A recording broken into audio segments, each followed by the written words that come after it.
यहां से हमारा दूसरा पार्ट स्टार्ट होता है, लेट्स मार्च। इस स्पीच का, कैलाश सत्यार्थी के जरिए दी गई स्पीच का हमारा दूसरा पार्ट यहां से स्टार्ट होता है कि हम ये कर सकते हैं कि आप जब न पूछे कि एक अकेला, जब आपसे कोई पूछे कि एक अकेला आदमी क्या कर सकता है, यानी अगर कोई आपसे पूछता है कि एक अकेले आदमी से क्या हो सकता है, तो ये बात सोचकर मुझे मेरे बचपन की एक कहानी याद आती है कि एक बार जंगल में बहुत खतरनाक आग लगी। उस आग लगने की वजह से सारे जानवर परिंदे जो है तो जंगल छोड़कर भाग रहे थे। यहां तक कि जंगल का राजा शेर भी वहां से भाग रहा था कि अचानक उसकी नजर एक छोटी सी चिड़िया पर पड़ी जो अपनी चोंच में पानी का एक बूंद लेकर जा रही थी। तो शेर ने उससे रोककर पूछा कि तुम कहां जा रही हो? तो उसके जवाब ने शेर को हैरान कर दिया। उसने कहा कि मैं जो है तो इस आग को बुझाने के लिए जा रही हूं। तो शेर को हंसी आ गई। तो उसने कहा कि तुम्हारे एक बूंद पानी से ये आग कैसे बुझेगी? तो उसने कहा कि मैं अपना काम अंजाम दे रही हूं, उसका नतीजा क्या निकलेगा मुझे इससे कोई लेना देना नहीं, लेकिन मैं अपनी बिट्स जो मेरा काम है वो कर रही हूं और अपनी जिम्मेदारी को निभा रही हूं। तो ये एक छोटी सी चिड़िया का हौसला था। दूसरा कि 18 साल पहले जो है लाखों इंडिविजुअल लोगों ने मोर्चा, दुनिया भर में जो है तो मोर्चे निकाले, तहरीकें चलाई। उन्होंने बच्चा मजदूरी के खिलाफ आलमी तौर पर सख्त कानून बनाने के लिए जो है तो तहरीकें चलाई और उसकी मांग की, और ये काम हो भी गया। हमने किया, लाखों लोगों ने अकेले तौर पर किया, मतलब जो है तो बच्चों के लिए जो मजदूरी की जाती है इसके खिलाफ सख्त कानून बनाने के लिए तहरीकें चलाई गई और ये कामयाब हुई और ये कानून बनाया गया। ये किसने किया? आपने किया, हमने किया। आगे कहते हैं कि दोस्तों हम तेजी से आलमकारी की तरफ बढ़ रहे हैं। आज का ये दौर है तेज इंटरनेट वाला दौर है और सारी दुनिया में जो है तो हम अपना माल फरोख्त कर रहे हैं। रोजाना हजारों जहाज जो है तो आसमान में दुनिया के इस कोने से उस कोने तक उड़ रहे हैं, लेकिन सिर्फ कमी है तो एक चीज की, हमदर्दी की। हमारे दिल में हमदर्दी नहीं है। हमें इस हमदर्दी को आलमी हमदर्दी बनाना है। ये आलमी हमदर्दी सबके लिए, मतलब हमारे पास सारी चीजें हैं, दुनिया ने काफी तरक्की कर ली है, इंटरनेट है, जहाज है, ये हम दुनिया के कोने से दूसरे कोने तक पहुंच सकते हैं, लेकिन एक चीज नहीं है, वो है दूसरों के लिए हमारे दिल में रहम और हमदर्दी। आगे कहते हैं कि महात्मा गांधी ने कहा था कि अगर दुनिया को हकीकी अमन सिखाना है तो इसकी शुरुआत हमें बच्चों से करनी होगी। मैं आजीजी के साथ जो है तो आपसे गुजारिश करता हूं और इसमें अपनी एक बात जोड़ता हूं कि हमें हमारे तमाम काम बच्चों की हमदर्दी के, हमारे तमाम बच्चों की हमदर्दी के लिए मुत्तहिद होना पड़ेगा। तो आओ हम मुत्तहिद होकर इन बच्चों की हमदर्दी के लिए मुत्तहिद हो जाए और इसके लिए काम करें। अगला सफा नंबर 110 की तीसरी लाइन से आगे कहते हैं, कुछ सवाल वो पूछते हैं कि मैं पूछता हूं कि वो बच्चे किसके हैं जो फुटबॉल बनाते हैं लेकिन कभी उससे खेलते नहीं। मैं पूछता हूं कि वो बच्चे किसके हैं जो कोकोआ की खेती करते हैं लेकिन आज तक उन्होंने चॉकलेट का टेस्ट नहीं चखा। मैं पूछता हूं कि वो बच्चे किसके हैं जो इबोला की बीमारी से, भूखमरी से मर जाते हैं। वो बच्चे किसके हैं जिन्हें अगवा करके कैद किया जाता है। ये सब हमारे बच्चे हैं, ये तमाम बच्चे हमारे बच्चे हैं। वो कहते हैं कि मुझे याद है कि एक बार कोई पत्थर की कान में एक नस्ली की काम करने वाली एक मजदूर ने जो है, लड़की ने, जिसको हमने आजाद करवाया था, पत्थरों की कान में काम करने वाली मजदूर लड़की को हमने आजाद करवाया था। जब वो मेरे साथ कार में बैठी तो इसने मुझसे पूछा कि आप पहले क्यों नहीं आए या आप जल्दी क्यों नहीं आए। इसके इस नाराजगी वाले सवाल ने मुझे हिला के रख दिया और ये पूरी दुनिया को हिलाने की ताकत रखता है। इसका सवाल हम सबके लिए था कि हम क्या कर रहे हैं, किस चीज का इंतजार कर रहे हैं। कितनी ही लड़कियां बिना तलाश के, बिना रेस्क्यू के खाली रह जाएगी, पड़ी रह जाएंगी। अभी कितनी ही लड़कियां हैं जो जिसके बारे में हमको पता नहीं है, जिसका हमने रेस्क्यू नहीं किया, और वो क्या वो ऐसी ही रह जाएगी। तो ये सवाल सारी दुनिया को हिला सकता है।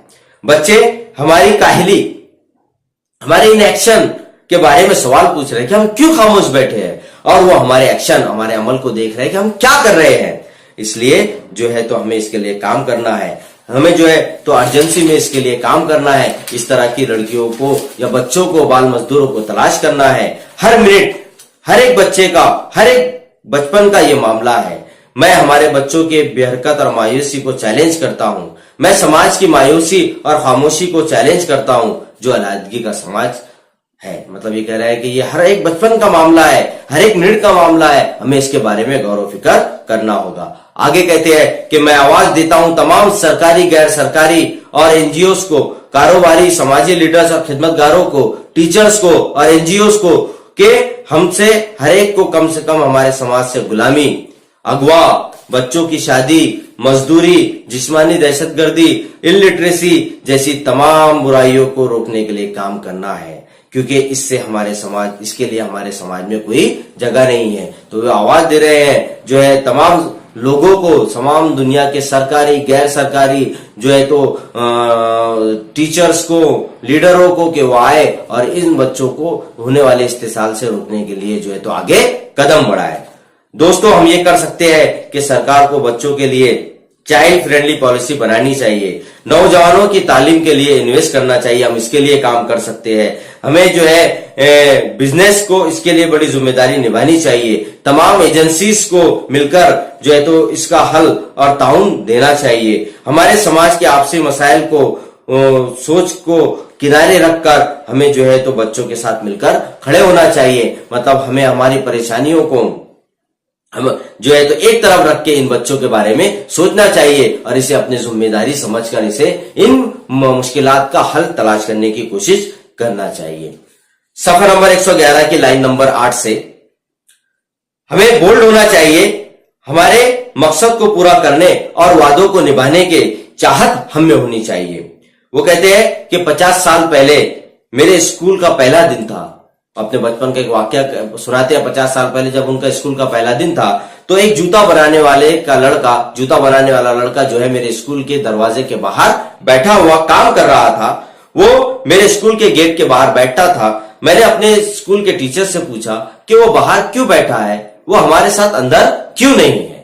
तो इसका जवाब टीचर के पास नहीं था। फिर एक दिन मैंने हिम्मत करके यही सवाल उसके वालिद से पूछा तो उन्होंने इसके बारे में कहा कि मैंने अभी तक इसके बारे में सोचा नहीं और हम जो है काम करने के लिए ही पैदा हुए हैं। तो उसके वालिद के इस जवाब से मुझे बहुत गुस्सा आया और आज भी मुझे उस जवाब का बहुत गुस्सा आता है। आगे कहते हैं कि एक बच्चे के नाते मेरा आने वाला कल के लिए एक ही ख्वाब था कि वो जूता बनाने वाला बच्चा मेरे साथ किस तरह से क्लासरूम में बैठे। मतलब मैंने जो है तो अपनी जिंदगी उस बच्चे होने के नाते उस बचपन में मैंने एक मकसद बनाया कि मैं क्या कर सकता हूं कि वो बाहर बैठने वाला बच्चा मेरे साथ क्लास में बैठे। अब वो गुजरा हुआ कल आज बन गया है और आप आज में जी रहे हो। आज हर बच्चे के पास जिंदगी जीने का हक है, आजादी का हक है, अपनी हिफाजत का हक है, इज्जत और वकार के साथ जीने का हक है, बराबरी का हक है और अमन के साथ जीने का हक है। कल आज में बदल चुका है। आज मैं अंधेरे के पीछे बच्चों के मुस्कुराते हुए चेहरे, चमकते हुए सितारों में देखता हूं। आज हर समंदर की लहर में मैं बच्चों को नाचते और खेलते हुए देखता हूं। आज हर पौधे, हर दरख्त और हर पहाड़ में बच्चों की आजादी और वकार को के साथ बढ़ते हुए देखता हूं। मतलब ये कल अब बदल चुका है, आज ये सारी चीजें मैं आज में देखता हूं। तो आगे कहते हैं कि दोस्तों, मैं चाहता हूं कि ये आज तुम भी अपने अंदर महसूस करो। मेरे प्यारे भाइयों और बहनों, मैं आपको आज मैंने अपनी बारे में बहुत सारी दिलचस्प बातें, जो चीजें हो रही है वो बताई है। मैं आपसे मुअद्दबाना गुजारिश करता हूं कि आप अपनी आंखें बंद कीजिए, अपने हाथ को अपने सीने पर रखिए, तब आपको अपने अंदर छिपा हुआ वो बच्चा महसूस होगा। यानी अपने अंदर छुपे हुए उस बच्चे को महसूस कीजिए।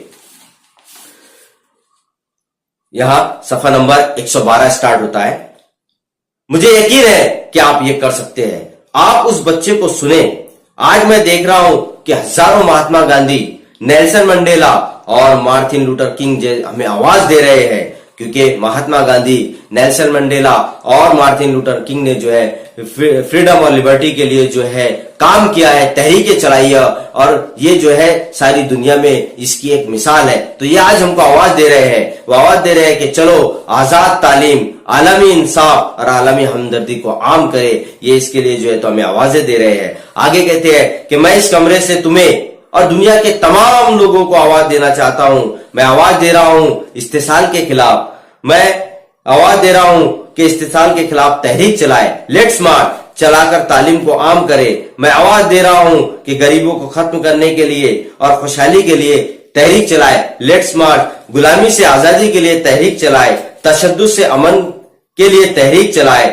और आवाज दे रहा हूं कि आओ इन तमाम चीजों के लिए जो है तो आप मिलजुल कर एक मार्च चलाए, let's march, let's march, let's march. आप तहरीकें चलाए। आगे कहते हैं कि चलो जहलत से तालीमी बेदारी के लिए तहरीक चलाए, चलो अंधेरे से उजाले की तरफ आने के लिए तहरीक चलाए, चलो इखलाक से खुदाबंदी की तरफ आने के लिए तहरीक चलाए, अपने कदम बढ़ाए, आओ जाओ कदम बढ़ाए, आगे कदम बढ़ाए, let's march, let's march, let's march. तो ये थी कैलाश सत्यार्थी के जरिए नोबेल प्राइज सेरेमनी में दी गई स्पीच का उर्दू और हिंदी एक्सप्लेनेशन। तो मैंने इसके अंदर तकरीबन पूरे सबक को जो है तो कवर किया हूं। उम्मीद करता हूं कि आपको मेरा ये एक्सप्लेनेशन पसंद आया होगा। अगर आपको मेरा एक्सप्लेनेशन पसंद आया तो प्लीज प्लीज प्लीज जो है तो आप जरूर मुझे अपने कीमती कमेंट से नवाजें। और फिर दोबारा मैं आपसे गुजारिश करूंगा कि मेरा चैनल E4U एक्टिविटी अगर आपने सब्सक्राइब नहीं किया है तो प्लीज इसे सब्सक्राइब करें, अपने दोस्तों और स्टूडेंट्स के साथ शेयर करें। अगले मेरा next video the alchemy of nature class 10 रहेगा इंशाल्लाह बहुत जल्द, 1-2 दिन के अंदर जो है तो मैं इसे अपलोड करूंगा। इसे हासिल करने के लिए जो है तो आप बने रहे मेरे साथ, देखते रहे E4U activities. Thank you very much.